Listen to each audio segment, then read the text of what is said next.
Picking the right retirement date as a federal employee is critical if you want to have a successful retirement. It's both an emotional decision as well as it is a financial decision. You got to make sure that financially you're going to make that money that you've saved and worked hard in your TSP and retirement accounts, in addition to your pension and Social Security. You're going to want to make sure that that money lasts the rest of your life. So financially, you have to make sure that you're ready. But also, you want to double check your retirement thresholds, meeting those retirement requirements in order to have and qualify for a pension. And I get this question a lot when it comes to working with clients as we've picked a date and we're getting closer and closer to that date. And sometimes I'll meet with them and clients will say, hey, look, what if I'm going to work one more year? What does that look like mathematically for me? And should I or should I not work one more year? And what's that cost breakdown going to be for me?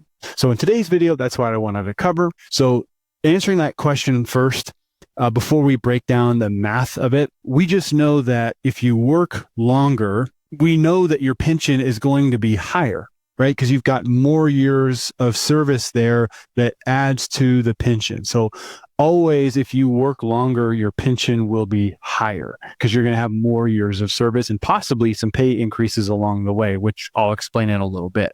So there's always that little carrot kind of dangling in front of you that if you work longer, your pension is going to be higher. So we know that to be true. But I also have clients that get to their retirement date that we picked years ago, and they're still rocking and rolling. They enjoy the work that they do. They're fulfilled, they're satisfied, and they're just not quite ready to retire yet. And that's more on the emotional side as well. On the flip side of the emotional decision, we also know that if you work one more year, that's one less year of you having to rely on retirement accounts and pensions and Social Security to make your retirement work, right? You're used to already receiving this income that's going to continue for this extra year. So you're not having to draw down those retirement accounts as a result of that. So we know, again, by working one more year, you're able to contribute to your TSP in that time frame. You're still able to receive that income that you're used to. You're not having to draw those retirement accounts down. So that has a benefit to it as well. But in today's video, what I wanted to do was just break down the math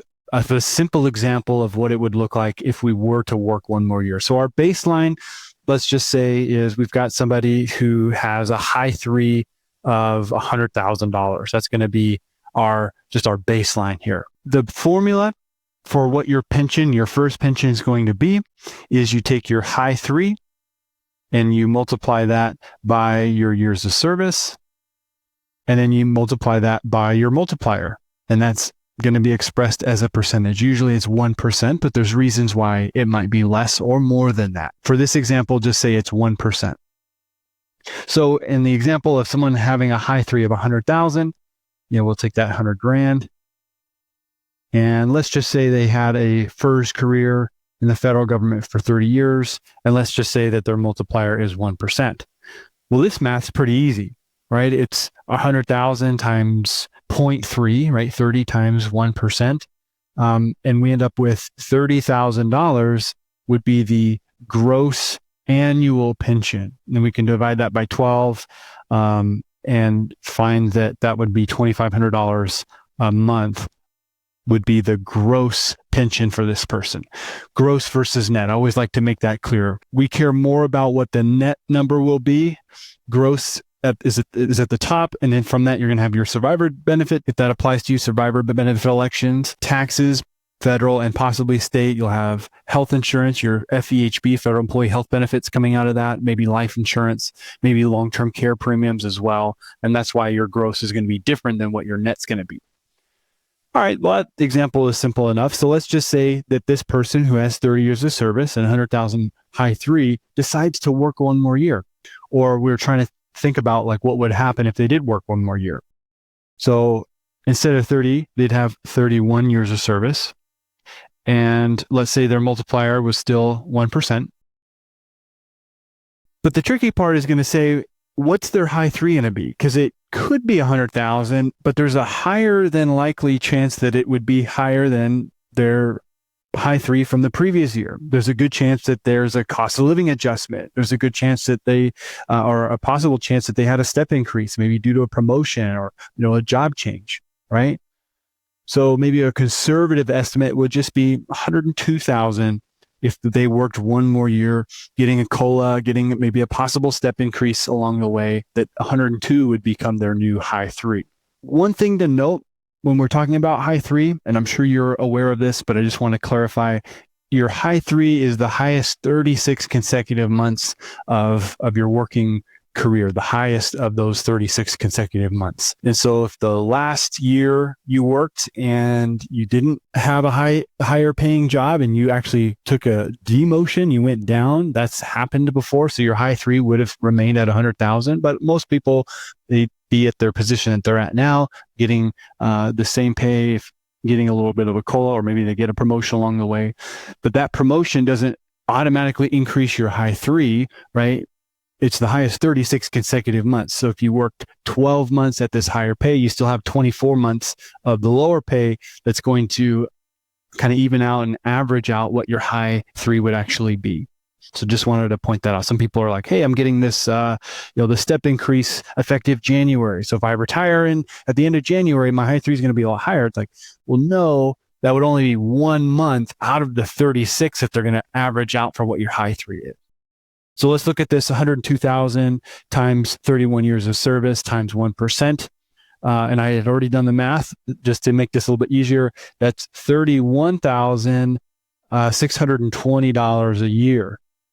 So that's an extra $1,600 a year working one more year. Again, this didn't include them not drawing down TSP because they're retired now. This didn't include them contributing more into their TSP and getting that match. So that's an extra benefit that's out there as well. But just from the pension alone, it'd be an extra $1,620 in this example a year for them if they worked one more year. So there's one more thing that I wanted to say, which is if you retire at 62 or older and have at least 20 years of service, then your pension multiplier gets an extra 10% increase. So it goes from 1% to 1.1%.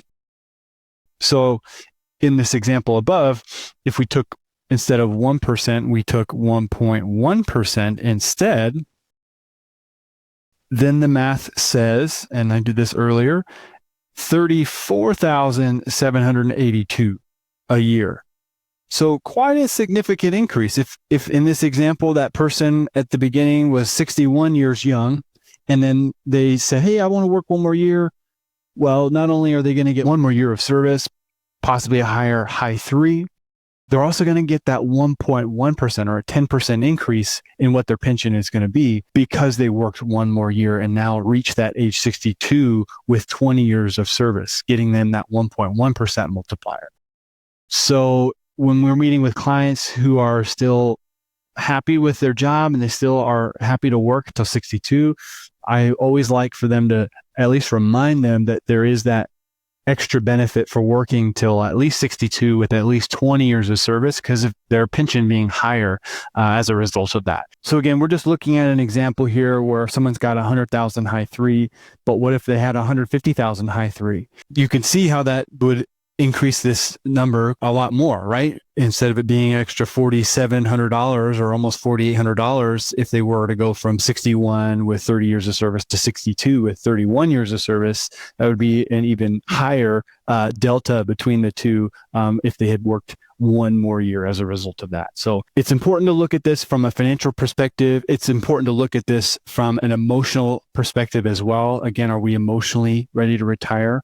I always like to talk to my clients about having them visualize what their retirement's actually going to look like before they retire, so they don't just get to retirement where every day's a Saturday and a Sunday and they have all the time in the world, that we actually have some things planned for them, some activities for them, whether it be hobbies, whether it's projects around the house, whether it's going on trips and celebrating their retirement. We want to have that in mind as well. So hopefully this video was helpful, just breaking down the cost difference here. If you have questions related to this, feel free to leave that question below in the comment section. Make sure you are subscribed to our channel.